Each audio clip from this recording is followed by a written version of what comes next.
What's going on, guys? Welcome to another episode of Renegade Jukebox on the Renegade Pop Culture Podcast Network. My name is Mike. I'll be your host this evening. Joining me, as always, is the Super Saiyan death metal god, Nick. Guitar solos, blast beats, death growls. I guess guest features are going to be a recurring theme on this list. Yeah, guys, we're going over our top 10 favorite albums of 2022. And oh my God, there's no way we could have done episodes on every one of these records. I mean, we talked about it, but it just would have been impossible. Yeah, for one thing, life just kind of got in the way. You know, there's only so many hours in the day to get to everything. But specifically in terms of music, this year was stacked. Oh, it was unreal. Like, I still have stuff in my backlog. Like, I haven't even jammed the new Queensryche record yet, and that's been on my list since like October. I have listened to that album, and it's not on my list, but yeah, the fact that a Queensryche album can be overlooked in this year is saying something. For me, it's not so much overlooked as much as just like I have so much to listen to right now, and not that I complain about it, but it's just, yeah, this past year gave me a run for my money in terms of checking out new records, because I mean there's also stuff like the new Allegiant record that I haven't gotten to yet that's on my backlog, new Devin Townsend. I'm probably over the next month or so going to try to whittle down my need to listen to list. Oh yeah, same. Even cruising like other people's like top 10 or best of lists, I'm seeing a bunch of titles and I'm like, ooh, yeah, I definitely need to get to that one. Or, oh wow, I haven't listened to that one yet. Yeah, like that Spirit World album. I'm like, that sounds like a Red Dead Redemption soundtrack just as a heavy metal album, and I've got to listen to it. It's going to be listened to this weekend. It's going to have to wait. Having just listened to that one recently, again, one of my honorable mentions, you are pretty spot on with your description. So like that's the main thing I guess we're going to try to stress to people, is that we have not heard everything that came out this year. And obviously, since we just went on about how much there were so many records that came out this year, we're going to have honorable mentions, and we actually have a best non-metal album section to go on about. So Mike, why don't you go through your honorable mentions list, and I'll wait until you're done. I have a couple titles that have to be mentioned. As far as non-metal, there were a couple titles I listened to, like the new Demi Lovato record I really enjoyed. As far as like scores and soundtracks go, obviously John Carpenter had a really good year. Oh yeah, I own the Firestarter soundtrack, and I refuse to watch the movie ever. Nobody ever has to watch that movie. No. And I've watched the fucking Sadness this year, so you know that I'm like, yeah, maybe I should avoid watching crappy movies for a bit. P.S. The Sadness sucks. Fucking fight me. And then, of course, for the Marvel fans out there, I kind of have to shout out the Wakanda Forever soundtrack. And then the last, I guess, non-metal record that I would give a shout out to is the latest from Polyphia, who were at one point kind of metal adjacent, but now we're leaning more into like progressive and jazz fusion. But their new album, Remember That You Will Die, is really good. If you like that sort of experimental instrumental music. Awesome. So my list, this is not going to be anything new if you follow my Instagram page. I already actually just posted my favorite albums and movies of the year. So none of this is going to be really new information to a lot of people. So my honorable mentions are honestly my numbers 11 through 20. So I'm just going to go through and just I don't know, just rattle off my thoughts on each one of them. Uh, 11 for me was Porcupine Tree's closure and continuation. Never did I ever think Porcupine Tree would actually reunite to do one more album, even, but what do you know? 2022 is kind of a weird year. Creators Hate Uber Alles, which that's a Thrasher piece. Creator kick ass. Impera by Ghost. I actually kind of preferred it over their last album slightly. I do really like that Ghost decide to go away for a while, kind of make you miss the band, and then they come back with a new record rather than just, cranking out album after album and rushing out, subpar record after subpar record to kind of get some of the more, I guess, how would you put it? The Decibel magazines of the world on our side. The new Wormrot album, Hiss. I gotta jam more Wormrot after listening to this thing because this thing is pissed off and feral, and I love it. Shadow of Intense album, Elegy, fantastic. Soilworks' newest album, Overgiven Hetten. I probably mispronounced that horrifically. That album was amazing. Phenomenal melodic death metal. Meshuggah's Immutable. Meshuggah kick ass. What else do I need to say? The new Slipknot record. I'm going to issue a big hot take. I think this will be to Slipknot what Relapse was to Eminem. That in hindsight, I would say give it a few years and people will start coming around to this record because I genuinely do not understand the hatred it has gotten, especially given some of these people probably thought We Are Not Your Kind was absolutely amazing and thought it was just Iowa Part 2, even though it wasn't. And I have no idea what the fuck they were even listening to. Anyways, then Dark Throne's Astral Fortress. It's Dark Throne. Dark Throne's fucking amazing. And then Behemoth's Opus Contra Naturam. Again, Behemoth's amazing. Like, just go listen to Behemoth if you haven't. Do yourself a massive favor if you've been living under a rock and you've never listened to the amazingness that is Nurgle screaming about how much he hates God and loves Satan. My favorite non-metal albums. So not so much of an album as much as it is just an EP, weirdly, for the Grand Theft Auto DLC that got released this year.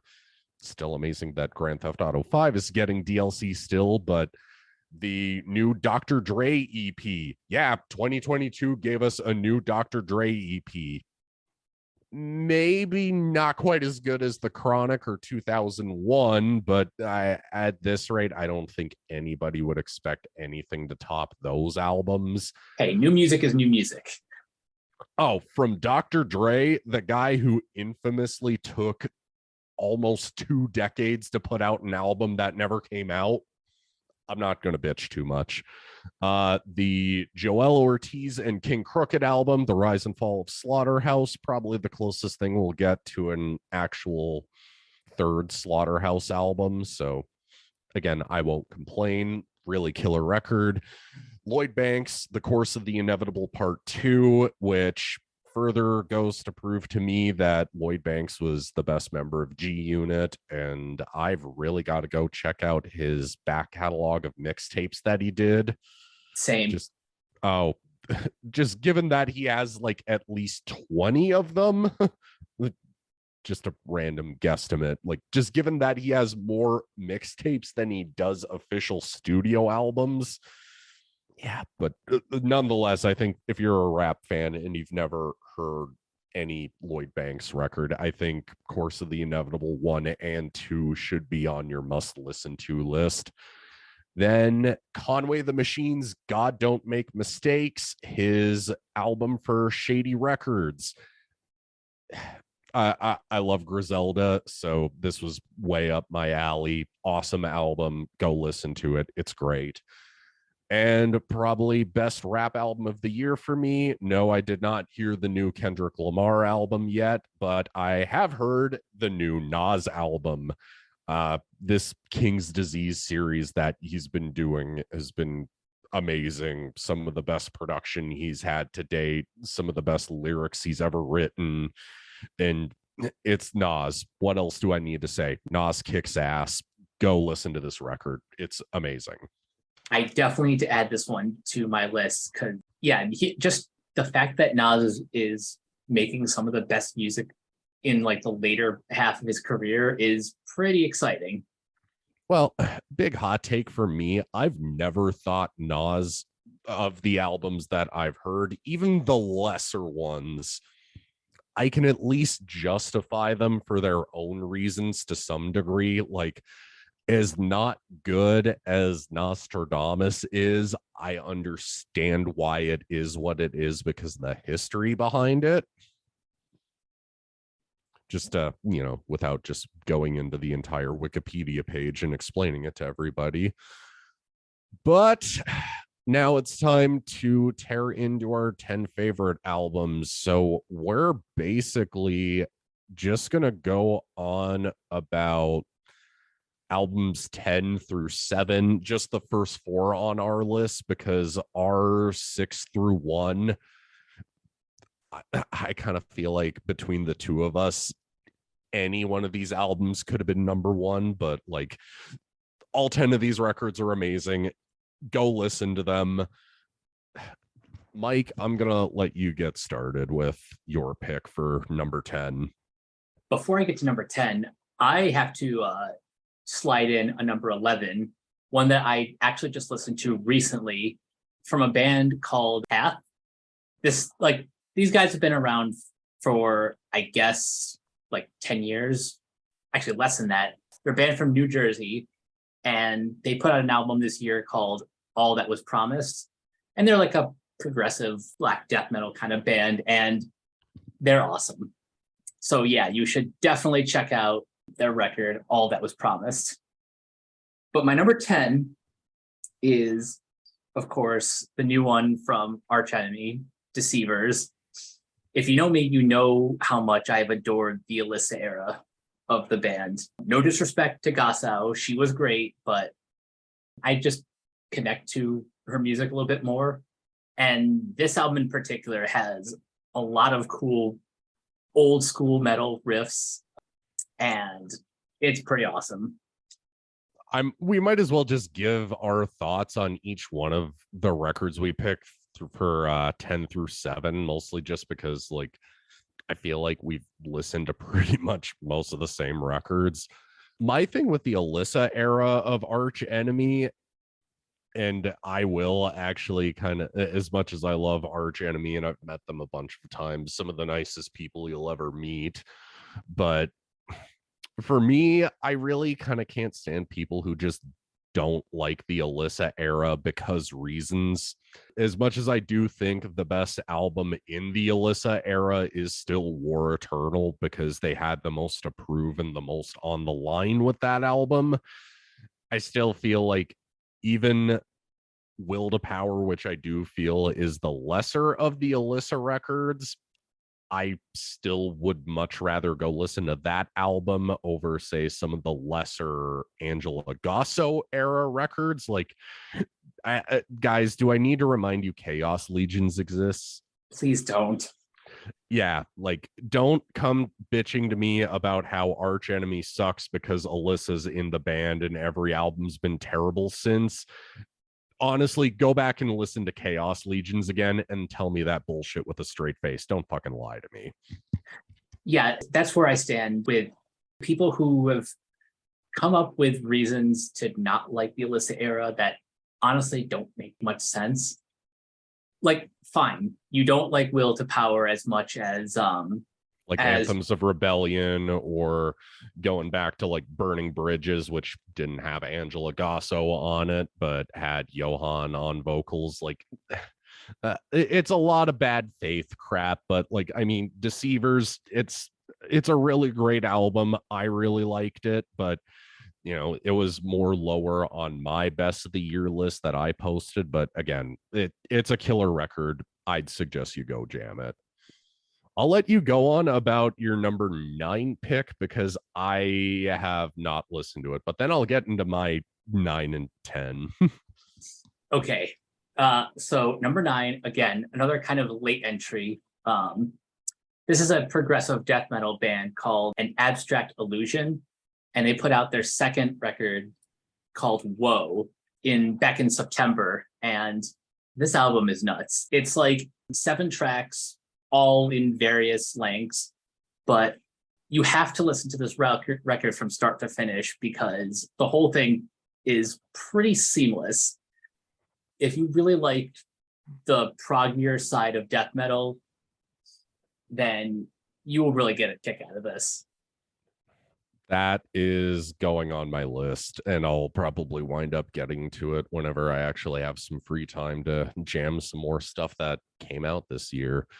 My number 10 pick, I have to go with Ashes Lie Still by Ingested, which was probably the last big release to come out in 2022.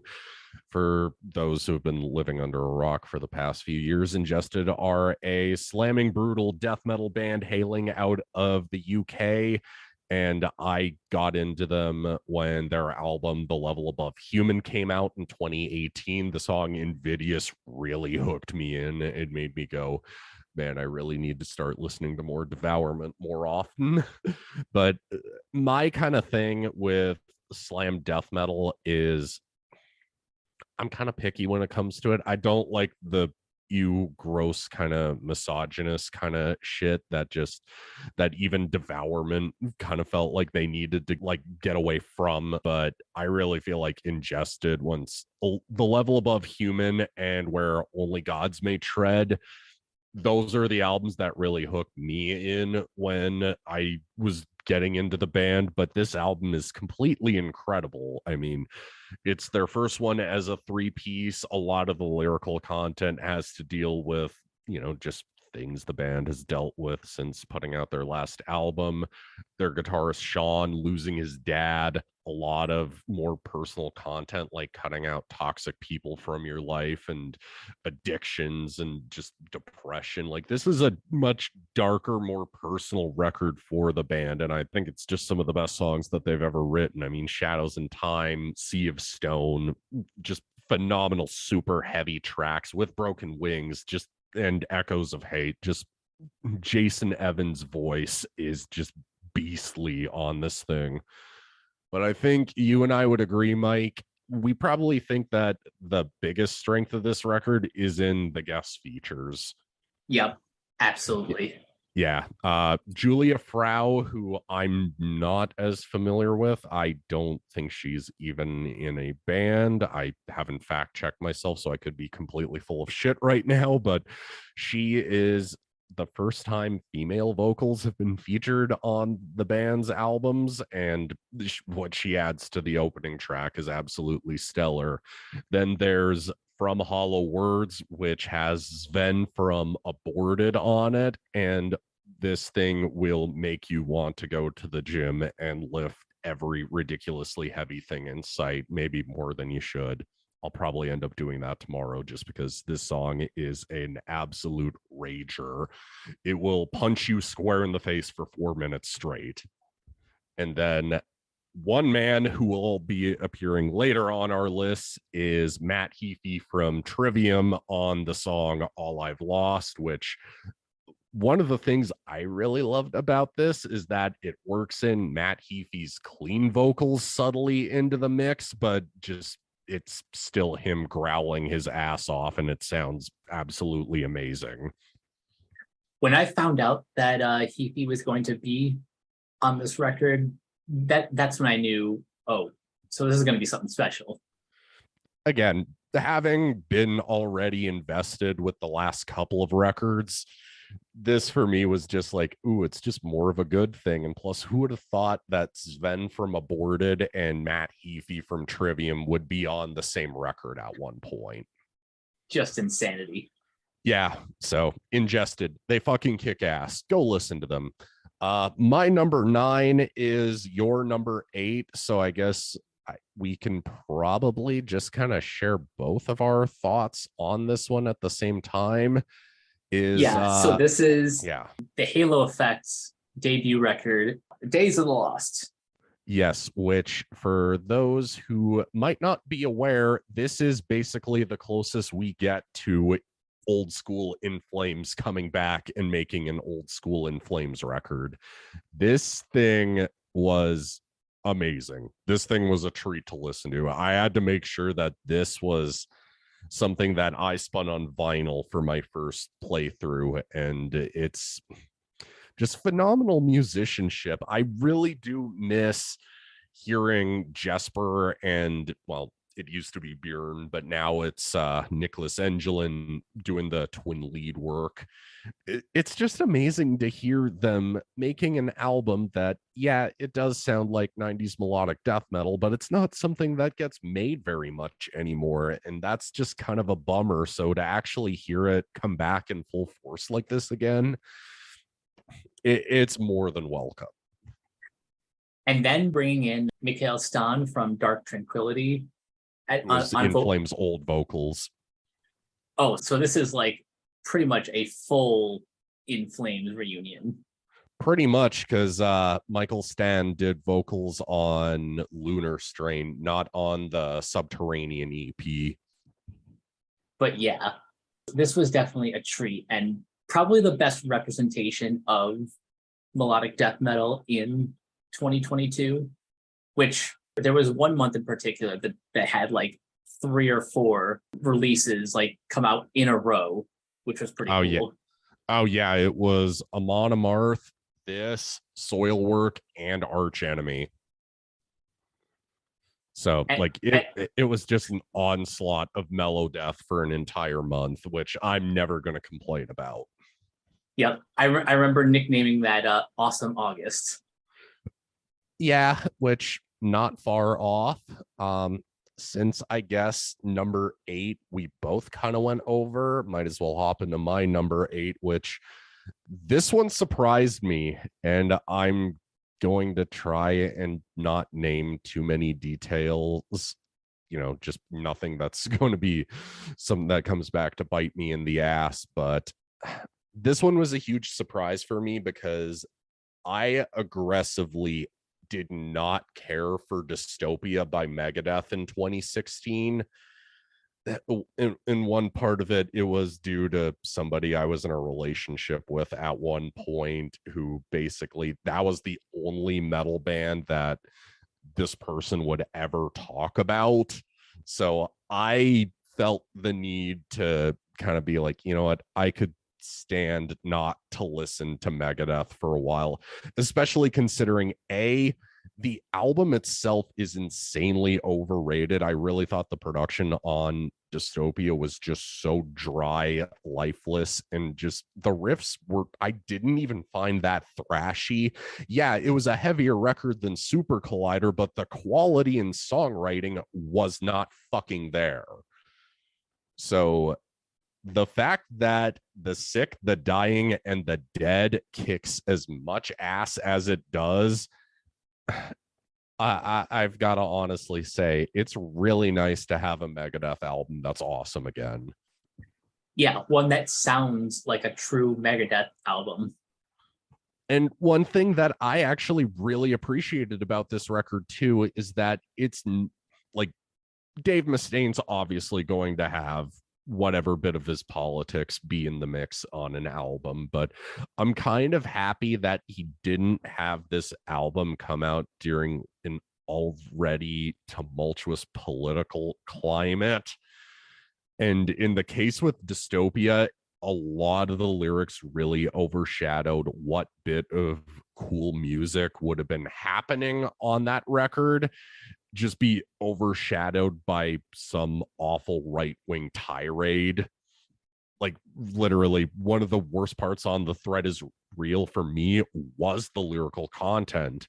With The Sick, The Dying, and The Dead, I was seriously expecting Dave to go on some conspiracy theory, Alex Jones InfoWars bullshit about COVID, just, with the album's title alone. But The Sick, The Dying, and The Dead, that's one of my favorite songs on here, just because it's so aggressive, and it's not, to my knowledge, just from listening to it again recently, it doesn't sound like it's some harebrained COVID conspiracy song. And plus, it's not just politics that's on this record. I mean, there's songs about relationships on here, like one is Life in Hell, and I believe Killing Time, if I remember correctly. I believe that's the one the Wikipedia page said got released as a single, if I'm not mistaken. But that song's killer too. But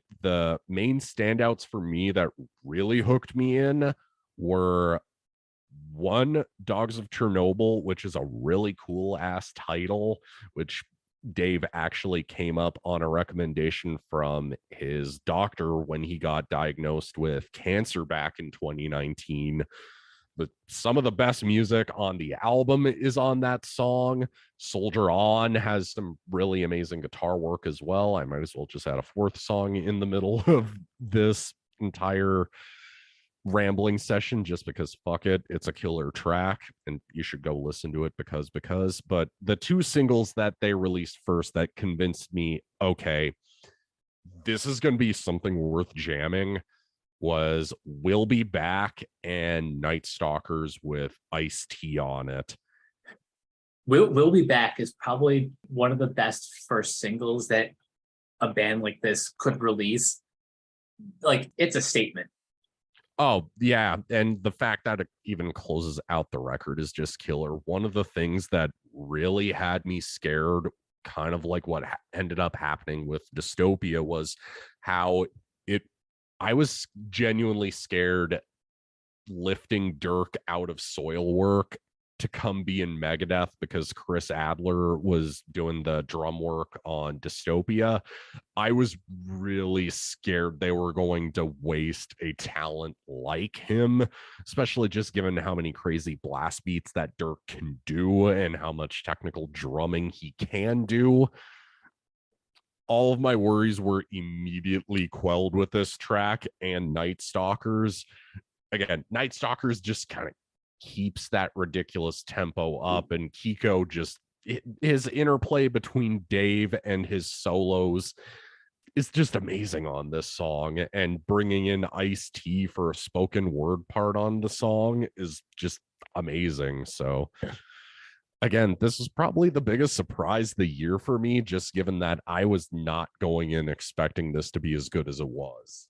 Were you thinking, like, after Dystopia that Megadeth was a lost cause and then this album surprised you? Or did you still have like some hope that they'd be back? I was more just kind of like, you know what, maybe it is a good idea that they go away for a while, just tour, not release an album for a bit. Like, I know we're pretty much used to Megadeth doing like an every 2 to 3 year album turnover, but I don't know, something was nicer this time around to make me go like, you know what, I actually kind of miss this band again. And for me, The Sick, the Dying, and the Dead, I'm gonna issue this as a big hot take. I think this is their best album since United Abominations, which, aside from Rust in Peace, that might be my favorite Megadeth record.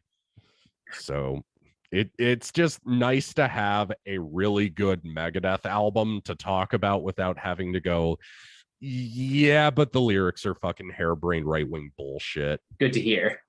Yeah, Megadeth, welcome back. Awesome record. Go listen to it. All right, you're number 7 in this case, because our number 7s will be different. All right, so my number 7 is a special one. It is the second album from Undeath, which is a band from Rochester, New York, pretty close to home. In fact, I actually know one of the guitarists. He grew up in my hometown, played in a band with my brother years ago. But their new album, It's Time to Rise from the Grave, is pretty awesome if you're into that old school 90s, early Cannibal Corpse style death metal. It's like a quick listen, only 35 minutes, but it's 10 pretty heavy and awesome tracks. Some of my favorites, of course, are Rise from the Grave, the opening track, Fiend for Corpses, And then pretty much just the entire side B kicks all of the ass. Yeah, I really enjoyed this record too. This was one of the more unreadable band logos that I was getting into this year, along with Frozen Soul. So this was definitely on my radar. I really like this record. Again, it's on my best of list. If you go to my Instagram, it's tucked in between Clutch and Goat Whore's newest records. Really good stuff. Heavily recommend it. I got to agree with Mike on this one. So my next pick is one that I genuinely did not expect, basically a sequel to a Probot album and another Mr. Bungle album to come out in my lifetime. But again, 2022 is a weird year. Number 7 for me is Dream Widow's self-titled. Now, who is Dream Widow? You might be asking yourself right now. So if you remember back in about February or March, the Foo Fighters put out a really great horror movie called Studio 666, which was, I actually had the luxury of getting to see that in a theater, and that was a ton of fun to watch. Same. It has some minor gripes for me. It's not in my 10 best of the year or anything, but again, I heavily recommend it myself. But Dave Grohl basically wrote an old school thrash metal album for this movie. And he said in interviews that apparently he wanted to have it come out simultaneously with Studio 666, but apparently it was all laziness.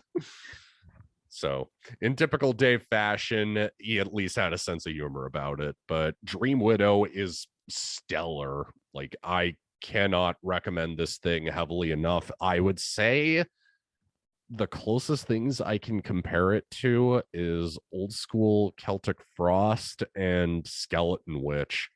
Just imagine a really amazing combination of that and Slayer and Possessed and Death, which the lyrical content, it is very much just kind of hamming things up for the Studio 666 movie. But at the same time, I can't help but go that this is some of the best thrash I've heard all year, especially March of the Insane. Just that driving riff, that is old school thrash for me. And even the more slower melodic bits, like the chorus to Cold, Angel with Severed Wings. And it just doesn't let off the heaviness, especially with that opening track Encino, which just proceeds to cave your face in for the entire minute and a half. And the last track, which I don't dare try to pronounce well, I believe it's Lacrimus de Ebrius, which I don't know what that translates to. Probably something really evil sounding, but that is what the band is trying to write in the Studio 666 movie, and it's a killer 10-minute track that just sounds evil as all hell. And contrary to popular opinion, no, this is not the Foo Fighters doing an old school thrash death metal album. It's not, unfortunately, as great as it would have been to have heard Taylor Hawkins playing blast beats on an album. But yeah, go listen to the Dream Widow album. It's awesome. Top tier shit. Anyone who has any doubts of Dave Grohl's heavy metal cred should definitely listen to this and go back and listen to Probot. Oh, just go listen to Probot just on principle, because Probot kicks ass. Now, Mike, how do we really want to approach this? Because really, our numbers 6 through 1 is basically the same. We'll do this one at the same time. So That works. Our number 6 is Omens by Lamb of God. Which, you know, it's been a stacked year when Lamb of God is only at number 6. That just does not happen, considering that Sturm und Drang was my favorite album of 2015, and the self-titled was at least in my top 5 for 2020. But for me, Omens kind of felt like a reaction, kind of picking up where the self-titled left off, wouldn't you say? Yeah, I would say so. In the lyrical content, especially. Oh yeah. It even gets like a little bit heavier in some songs. Like Ditch in particular, I think A is just one of my favorite tracks, and B, I don't know if you've seen the music video for this, but it gets pretty crazy. I only saw the videos for Nevermore and Omens, but one thing I was mentioning to you to kind of go off of my point that I had just mentioned. So, just in terms of lyrical content, I think Lamb of God are probably the best band in terms of lyrics in metal today. And that's not to say any slight against the music, because the music's absolutely fucking incredible. But I mean, one thing I brought up to you a while back was, I kind of said this as a hot take, but I don't need another Rage Against the Machine, especially when a band like Lamb of God exists writing as political of music as they do. So to kind of, again, go back on what I was saying, it really does feel like a response to how because the self-titled was written pre-COVID in the middle of the Trump administration. With this, it kind of feels just like a reaction to the past 2 years, if you really think about it. Yeah, that does make a lot of sense. And kind of going off what you said about not needing another Rage Against the Machine. Yeah, I think if there has to be a successor to that band, it might be these guys, just not in the same genre. Yeah, because I think that the thing people get mixed up too much is that when they say they want the next Rage Against the Machine, they want another rap metal band in that same style, playing that same kind of music. Like the last time that was attempted was when Brad Wilk, Tom Morello, and Tim Comerford got together with Be Real from Cypress Hill and Chuck D from Public Enemy, and then we got the Prophets of Rage album, and we know how that turned out. It wasn't great. But with Lamb of God, the musicianship is there, the aggression is there, the intent is there. Yeah, there's a lot more personal lyrics when it comes to Lamb of God, especially albums like Sacrament or Sturm und Drang. But like, go back and listen to As the Palaces Burn, Ashes of the Wake, again, the self-titled from 2020, and this Lamb of God really are the successors to Rage Against the Machine, just they come from thrash and death metal. Oh yeah.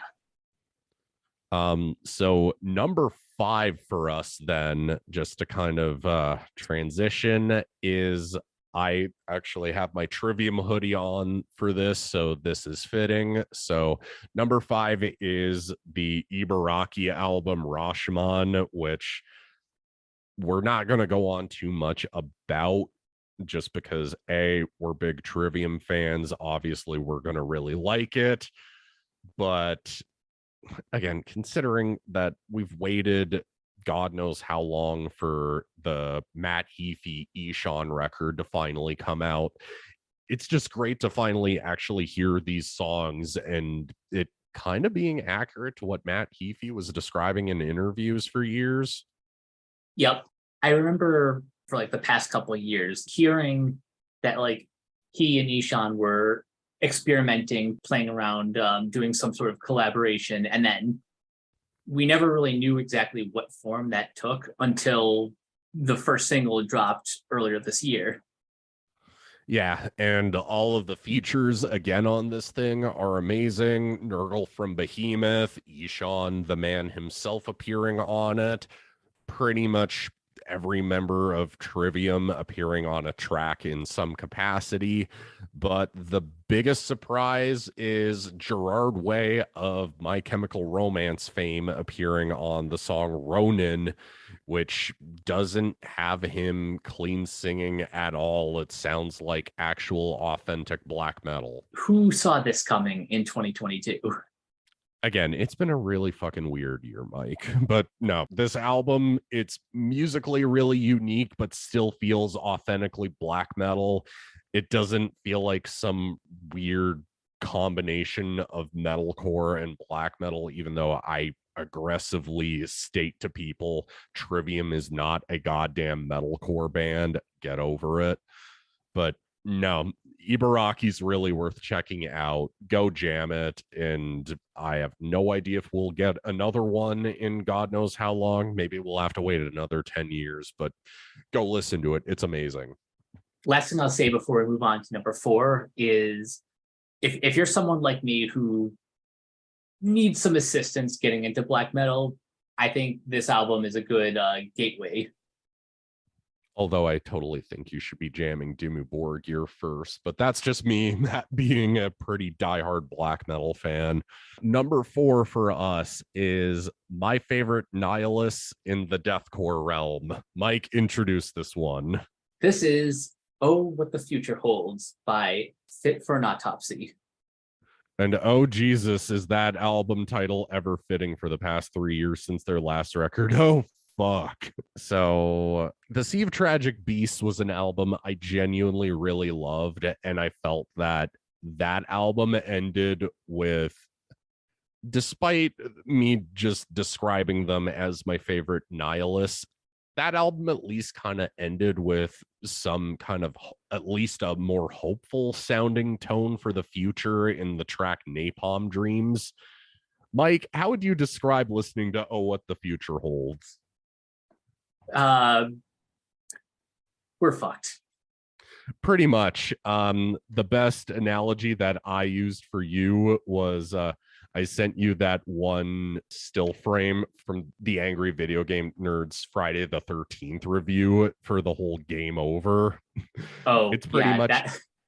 you're dead, your friends are dead, your family's dead, your pets are being skinned alive, your mom's a slut, you suck at life, the world fucking hates you, you're going to hell, live with it.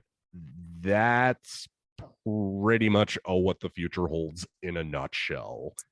Now, this album came out in January, and I gotta say, this accidentally defined the overall tone of 2022. Not to get too personal, but yeah, this year I'm kind of glad is ending soon. 2022 was not a bad year for me per se. And I'm not just saying that just because of all the amazing entertainment that we've gotten in the past year, but I mean, it did kind of just have that really bleak tone that really feels like it's a soundtrack to this year. And I say that, and despite us saying how bleak and dark and depressing that this album is, it gives you nothing but riffs for days. I mean, Pat and Tim are some of the best guitar players in deathcore, which a lot of people would say, oh, deathcore is just nothing but a bunch of generic chugging. Well, yes, there is a lot of chugging going on in this album, but it feels more in the vein of Gojira than it does, say, Suicide Silence. Yeah, and the only reason why this is number 4 is because this just happened to come out the same year as, well, we'll get to it. Yeah, exactly. Even though you probably know which album it is already, but to kind of just go on more about some of these songs, I mean, just Pandora just opens tearing your face off, and Far From Heaven. Yeah, one could argue that it's just copying Gojira riffs, but Gojira's not a band I would complain about copying necessarily, and B, they totally take Gojira's sound and just make it their own, and the riffs sound incredible and massive, but at the same time just sound as aggressive and gnarly as they are. Higher Level of Hate's a killer tune, and for me, the star of this band is Joe Bad on vocals. I really love how deep and guttural he sounds, but can also make them sound super melodic. Like, that was one of the things that really hooked me about the band, was just his voice. It didn't sound just like your typical deathcore bro that just wanted more fucking pig squeals. But for me, the real standout for the nihilistic side of this record is we were talking about this last night, the closing track, The Man That I Was Not. really encapsulates this, oh my God, we're fucked kind of tone that the band is going for. Yep. Like, it really ends on a dour ass note. So I guess with that in mind, we got to kind of continue the more dour tone with our number 3 pick, Cancer Culture by Decapitated. So we kind of briefly mentioned them in our Machine Head episode, but one of the things that I genuinely love about Decapitated is that, well, yeah, they're very obviously a technical death metal band, but they're more on the side of writing good, complex riffs rather than just let's obnoxiously guitar solo to show how talented. Granted, one of the things that I do love to take shots at tech death bands for just being wanky for the sake of being wanky, but at the same time you still got to write really good songs, and as technical as Decapitated are, yeah, they still write really killer tunes. And you would think, based off, Mike, how did you react to the album title initially when you heard it? I thought it was a really clever play on words. I was actually kind of more thinking that, oh God, please don't tell me they're going for some harebrained right-wing nonsense. But I honestly thought, what a better band to confront the idea of public backlash to a controversy than Decapitated, because without just sounding like a Wikipedia entry again, if you remember the touring cycle behind their last album, Anti-Cult, which it was an absolutely amazing record, but I kind of feel its momentum got overshadowed by controversy, shall we say. Two fans accused Decapitated of, shall we say, the crime that's worse than murder, while on tour promoting this album with Thy Art is Murder. And for the longest time, I was like, I cannot listen to this band without thinking of this situation. So I'm going to let the situation sort itself out. And if they're proven innocent, then I'll start spinning them again. Like, Decapitated really kind of confront that concept on this record. I remember when that all went down, like, it was a pretty big deal. Like, a lot of like the metal news websites, spent a lot of time talking about it. And obviously they came out of this, and they're doing well for themselves now. But at the time I was kind of worried, like, oh, wow, this is a serious accusation. And kind of like what you said, like, I don't know how I feel about supporting this band moving forward. And then obviously we know the end result. Yeah, exactly. And again, what a better band to kind of confront that idea of basically public perception, regardless of whether something is true or not. Like, I know we're the guys that did a podcast on us basically saying we're done with Marilyn Manson, given his accusations that came out last year. But the thing with that is that we also kind of felt like Manson was also just already on the decline, and that it was just time to jump ship. Decapitated, on the other hand, really are kind of at the top of their game musically. Like, Vogue is just one of the best guitar players on the planet as is. So he's just shredding his ass off on this thing. And just the drummer they got from Vader, I believe his name's James Stewart. His drumming is absolutely incredible, completely up to snuff with everything that Decapitated had done in the past. But the other thing that really is a huge standout on this record is, again, the guest features that they get. Mike, how about I take the obvious one and I let you have Hello Death? Yeah, so Hello Death features, I'm going to try my best with the last name, Tatiana Schmelyuk from... My luck, I think it is. Tatiana from Ginger. Yeah. And I got to say, as much as I love the band, except for the last record. The last record is probably their best, but before that, I would say production is what has held them back. This track, Tatiana gives one of her best performances, and production is absolutely not an issue anywhere on this record, really. Oh, now when you have Ted Jensen, one of the best producers, and has mixed and mastered some of our favorite albums of all time, it's going to obviously come out sounding good. But I mean, just the riffing on Hello Death is incredible. The interplay between Rasta and Tatiana is incredible. My obvious pick, and will be appearing in our number 2 and number 1, well, just our, I guess, I'm just going to say number 1 and number 2, because I don't think we have any idea which record is our best of the year. Rob Flynn from Machine Head appears on the song Iconoclast. I talked about it in our Of Kingdom and Crown episode, but Iconoclast is, I said this to you last night re-listening to this record.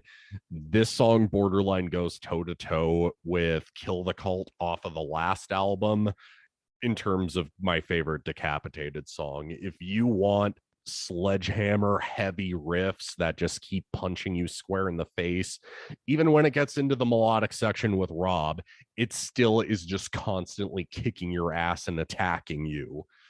And again, the lyrical content's amazing on it.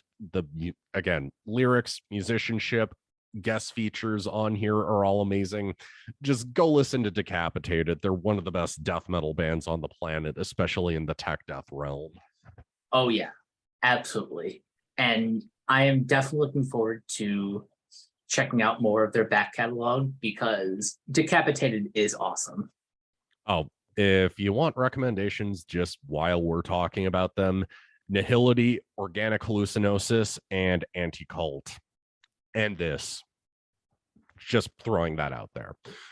Okay, so I did kind of spoil this, so I will let Mike intro our number 2 and number 1 picks, because we already did episodes on both of these records.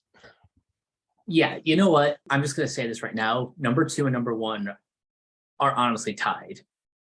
So my number 2 is Of Kingdom and Crown by Machine Head, and number 1 is Lorna Shore's Pain Remains. I genuinely believe you can't go wrong with either of these records. So that's why I felt the need to mention why we're basically undecided between the two technically, because they're both phenomenally made records in terms of like production, but also they're phenomenally made records just in terms of songwriting. I mean, if you really think about it though, Mike, I'm just realizing this, both Machine Head and Lorna Shore just ended up coming out of arguably some of the worst years of their career and put out amazing music as a result of both situations. With Machine Head, it was losing Phil Demmel and Dave McClain. With Pain Remains, it was very obviously the situation that ended up happening with their previous singer prior to COVID happening. Something I've noticed with a lot of metal bands is the album that immediately follows Rock Bottom ends up being like some of their best material. I still think one of the best examples of that is Architects, and I think their 2008 album Holy Hell. 2018, you mean? Yes, thank you. Well, with that case, Architects, though, ended up going downhill pretty hard after that album. Just, big hot take, guys. We were not big fans of For Those That Wish to Exist. Sadly. Yeah. But that aside, with me, my best comparison I always point to is Rush when they put out Caress of Steel. And with that album, just given that, just as much as I love Rush to death and they're my second favorite band of all time, that's arguably my least favorite Rush album. Not saying that it's bad per se, it's just compared to Rush's standard of quality, it's not up to standard to me. But even the band's response at that point was just kind of like, you know what, if this next album ends up being our last hurrah, we're going out on our own terms. Guess what they wound up doing? They put out 2112. 2112. Exactly. So it is kind of that situation again that I think that just motivates bands to be like, we need to write our best material possible if we're going to continue as a band. With Machine Head, it was very clear Rob needed to prove that he could write songs without Phil and Dave in the band. And very clearly, him and his working relationship with Jared McEachran has just been absolutely amazing. And this album is kind of a testament to it. I mean, we're not going to go track by track again like we did in our episode, but some of my favorite Machine Head songs in the current era are on this thing. Slaughter the Martyr, Become the Firestorm, Unhallowed really has become one of my absolute favorites on this thing. Kill Thy Enemies is absolutely amazing. Bloodshot, Will Not Stop Caving Your Skull In for 4 minutes straight. And Arrows and Words from the Sky is one of the best closing tracks the band has ever written, as far as I'm concerned. Then with Pain Remains by Lorna Shore, and again, just funny that both of these records are concept records. Lorna Shore's being a little bit more loose with its concept, but with Lorna Shore, it just feels like they let their new vocalist shine and steal the show, but the band still themselves got to show off. Mm-hmm. If nothing else, they have one of the best closing suites with the Pain Remains trilogy. Part 1, Dancing with Flames. Part 2, After All I've Done, I'll Disappear. And Part 3, In a Sea of Fire. Which, by the way, every time I've listened to this song, it's the entire 20 minutes. You don't listen to one or the other out of order. You listen to the entire goddamn thing. Same. Yeah, I mean, I'm going to kind of paraphrase Brad from Overkill Reviews' episode he did on this album. Had Lorna Shore just released the Pain Remains trilogy as an album, this would still probably be one of the best things that came out all year. But given that they wrote an entire album of material that is really strong front to back, has some amazing guitar work, it has your standard deathcore elements, but it's done and presented in a way that feels genuine and unique. And there's more than just deathcore going on this record. I mean, there's elements of prog, there's elements of slam. Obviously, symphonic black metal is a huge part of it. And it feels all naturally organic. And I guess to go back to the Pain Remains suite, the entire song just flows super well together, and it doesn't feel messy or jumbled or out of place. It feels like an actual organic continuation of music. Yep. And every time I listen to it, especially once you get to like the key change in part 2, I get tears pretty much every time. For me, the part that lands the killing blow is at the 6-minute mark, when it just drops back into that little keyboard bit in A Sea of Fire, and then Will does the whole "this is my epilogue, my soliloquy" bit, and then recites all 3 song titles to close out the album.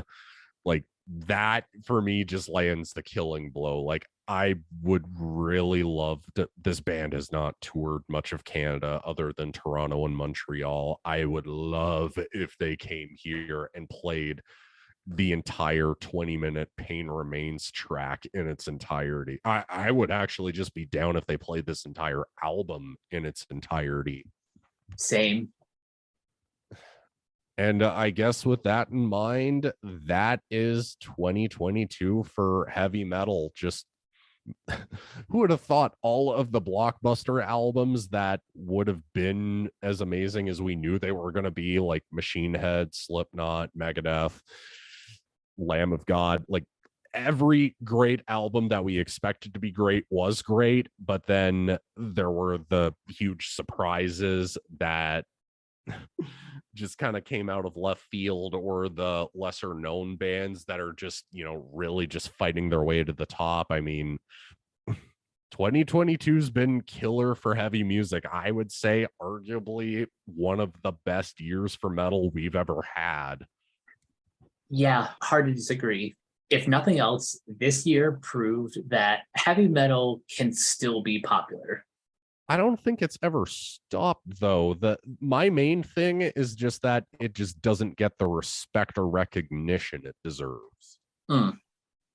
That's the thing that I do see as a positive for Lorna Shore, as much as the Hellfire bit where Will does his whole pig squeal thing at the end of the track. Yeah, as popular as that's getting on TikTok, I'm not gonna complain because it at least gets people talking about metal in some capacity. Yeah, and in the modern age of social media, like I'll take any like excuse to bring more forward into the conversation than going back to obscurity.